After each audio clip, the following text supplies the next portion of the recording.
السلام علیکم ویورز، آج کا پہلا سوال بہت اداس کر دینے والا ہے، اور اداسی کی وجہ شاید میں آپ کو، اگر مجھے یاد رہا، میں آپ کو جواب کے آخر پہ بتاؤں۔ قاسم علی ہیں یو اے ای سے۔ پاکستان میں کس شہر سے تعلق ہے انہوں نے وہ مینشن نہیں کیا۔ وہ کہتے ہیں کہ میں 25 سال سے دبئی میں روزگار کے لیے مقیم ہوں۔ کئی سال قبل پرویز مشرف صاحب کے زمانے میں ملکی معاشی استحکام دیکھ کر وطن واپس آنے کا فیصلہ کیا، مگر کچھ وجوہات کی بنا پہ میں واپس نہ آ سکا۔ لیکن اب اپنے رب کا بار بار شکر ادا کرتا ہوں کہ میں نے یہ بھیانک غلطی نہیں کی۔ اس وقت پاکستان کے اور پاکستانی عوام کے جو حالات ہیں، انہیں دیکھ کر اپنی مٹی کی طرف واپس لوٹنے کو دل نہیں کرتا۔ دعا کریں کوئی ایسا حکمران اس ملک کو مل جائے کہ ہم جیسے بے وطن لوگ اپنے وطن والے ہو جائیں۔ قاسم علی صاحب، یہ جو بات آپ نے کی ہے نا، میں اس دکھ کو بہت جانتا ہوں۔ میں ضیاء الحق کی، اس مردود کی، اس منحوس کی، اس منافق کی، اس احسان فراموش کی جیلیں کاٹنے کے بعد مالی حالات میرے تتر بتر ہو گئے، تو مجھے سعودی عربیہ جانا پڑا۔ میری حفیظ خان سے دوستی کوئی 55 سال پرانی، 60 سال پرانی، بچے تھے جب، ٹین ایجرز سے when we became friends، تو ہی فورسڈ میں، اس نے کہا لندن بھیج، چل، زبردستی مجھے لے گئے۔ کہاں؟ سعودی عربیہ۔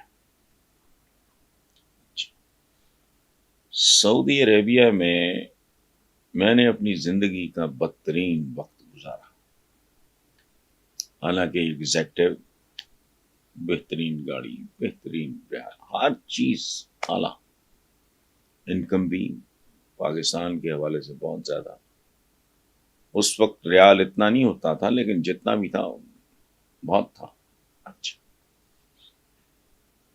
سوائے ایک چام کے کہ یہاں مکہ، خانہ کعبہ، حضور جہاں تشریف فرما ہے، مدینہ ہے، کوئی سہارا نہیں تھا۔ حالانکہ میرے عزیز ترین دوست میرے ساتھ تھے۔ حفیظ خان کی میں نے بات کی، امیر افضل غوری، جمشید ابھی چند دن پہلے آئے ہوئے تھے، پنڈی میں ہوتے ہیں۔ لیکن اور حالت میری یہ تھی کہ جب میں نے دمام ایئرپورٹ پہ لینڈ کیا تو میں نے اپنے طور پہ یہ فیصلہ کیا تھا کہ میں لکھنے پڑھنے کے کام پہ ہمیشہ ہمیشہ کے لیے لعنت بھیج دوں گا۔ لیکن ہوا کیا؟ دمام ایئرپورٹ پہ لینڈ کیا تو پتہ نہیں مجھے کیا ہوا، میں نے ایک شعر لکھا،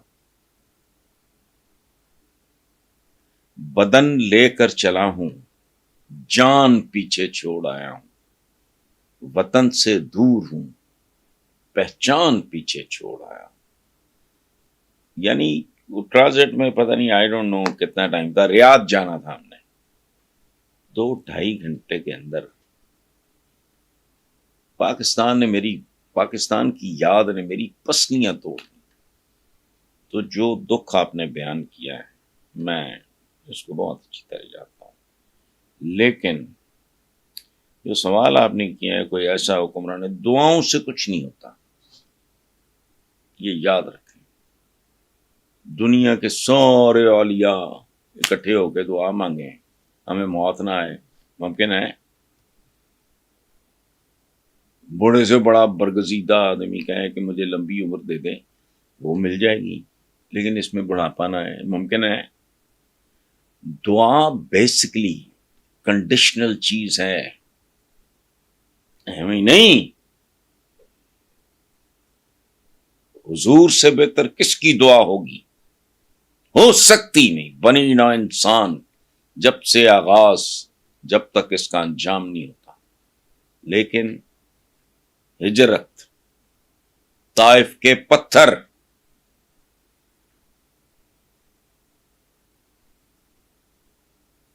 غزوہ بدر، اپنے عزیز ترین لوگوں، غزوہ احد،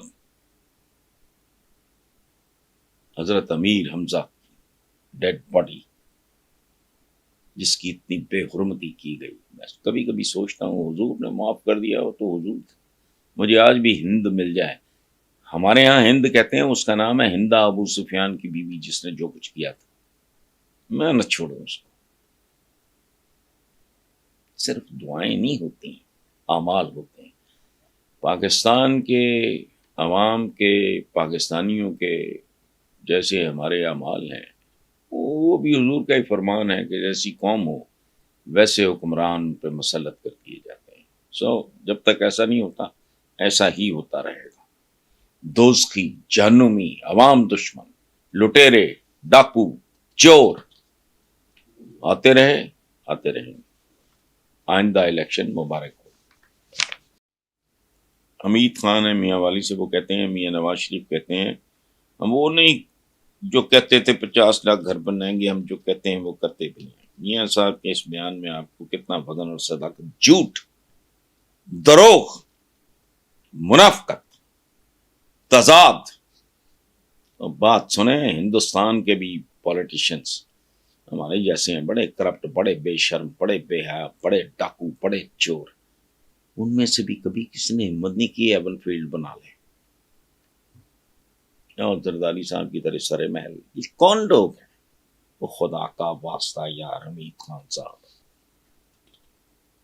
میاں والی سے آپ کا تعلق ہے، کس طرح کا سوال پوچھ رہے ہیں؟ میاں نواز شریف کی بات میں صداقت اور وزن ذاتی بہت ہے.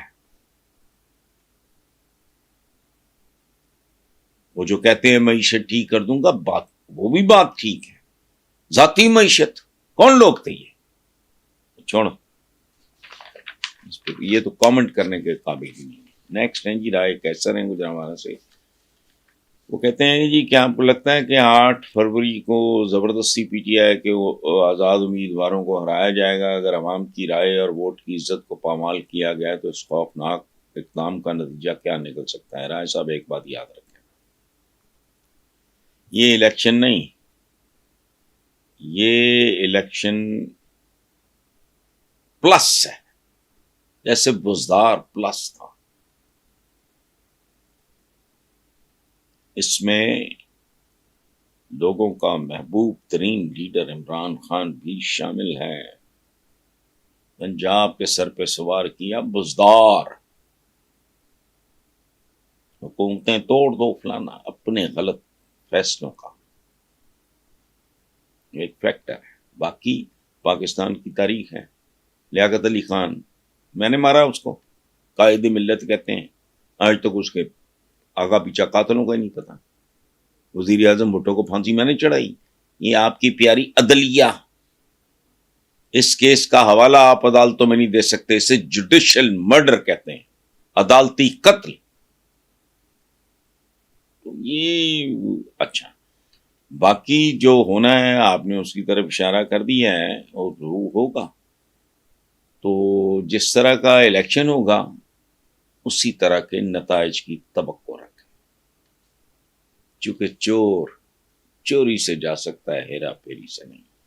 جو آنے والے ہیں بچے کو پتا ہے. کمال کی بات ہے، لوگ ان کی شکلیں دیکھنے کے روادار نہیں. بلاول بھٹو نے بڑی ٹھیک بات کی کہ لوگ ان کی شکلوں سے متنفر ہیں، لیکن اگر وہ سوار ہو جاتے ہیں تو پھر جو ہوگا وہ دیکھیں گے. اچھا، لاسٹ ہیں میاں امجد ہیں ملتان سے. وہ کہتے ہیں جی مولانا فضل الرحمان نے جلسے سے خطاب میں کہا ہے کہ جس گھر پہ پی ٹی آئی کا جھنڈا ہوگا وہ بھی یہودی ایجنٹ ہے. یعنی میں نے بھی بناتا ہے. کیا آدمی ہے یہ؟ کون ہے؟ کیا کوالیفیکیشن ہے اس کی؟ یہ فتوے بانٹے، یہ سرٹیفکیٹ دے گا؟ کوئی غدار ہے یا کوئی یہودی ہے فلانا ہے؟ یہ کیا ہے یہ؟ کچھ بھی نہیں، اس کی کوئی اوقات، کوئی حیثیت. یاد رکھیں، مولوی ایک زمانے میں کہا کرتا تھا، میں مولوی فضل الرحمان کی بات نہیں کر رہا، کہ لاؤڈ سپیکر جب نیا نیا آیا نا تو ہے تو یہ ادھر سے تو فارغ ہی ہوتے ہیں نا موسٹلی، تو یہ کہا کرتے تھے کہ لاؤڈ سپیکر جو ہے یہ اس میں شیطان بولتا ہے. مجھے اب سمجھ آئی واقعی اس میں شیطان ہی بولتا ہے.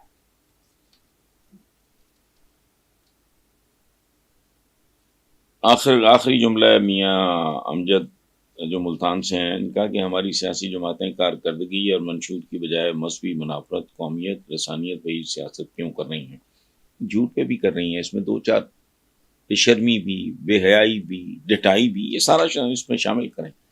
یہ کون سے سیاستدان ہیں، کون لوگ ہیں، ان کا کیا آگا پیچھا ہے؟ اور ان کو بار بار بار بار آزمانے کے بعد میں تو کہتا ہوں لعنت ہے ان پہ جو ان پہ اعتبار کرے. آخری سوال ہے جی، امریش بابو ہیں نئی دہلی انڈیا سے. وہ کہتے ہیں جی کیا یہ ایک حقیقت نہیں کہ الیکشن اور جمہوری عمل یعنی اقتدار کی منتقلی کے میدان میں بھارت پاکستان سے کافی آگے ہے؟ جو کچھ پاکستان میں کھلے عام ہو رہا ہے وہ ہمارے انڈیا میں بہت ہی چھپ چھپا کر اور شاد و نادر ہی ہوتا ہے. امریش بابو، اللہ آپ کو سلامت رکھے، آپ نے بالکل ٹھیک بات کی ہے. اس کی وجہ ہے کہ آپ تو تاریخ پہ کامنٹ کر رہے ہیں نا، اس میں نہ آپ کی کوئی رائے ہے نہ میری کوئی رائے ہے. 75-76 سال کی دونوں ملکوں کی تاریخ جو بتا رہی ہے، آپ نے اس کی بات کی ہے، تو آپ مجھ سے کیوں پوچھ رہے ہیں؟ آبویسلی میں بھی تاریخ کا ایک ہمبل سا اسٹوڈنٹ ہوں. وہ ٹھیک ہے، یہ بالکل ٹھیک ہے. ابھی پچھلے کسی سوال کے جواب میں نے کہا کہ کرپٹ تو انڈین پولیٹیشین بھی بہت ہیں، لیکن وہ اتنی حیا کرتے ہیں، اتنی شرم کرتے ہیں کہ ایون فیلڈ نہیں خریدتے اور سرے محل نہیں خریدتے. جو کچھ کرنا ہے وہ اندر ہی کرتے ہیں. ان کی لوٹ مار کا پیسہ ملک میں رہتا ہے، وہ سرکولیشن میں رہتا ہے، اس کا پھر کوئی فائدہ ہوتا ہے.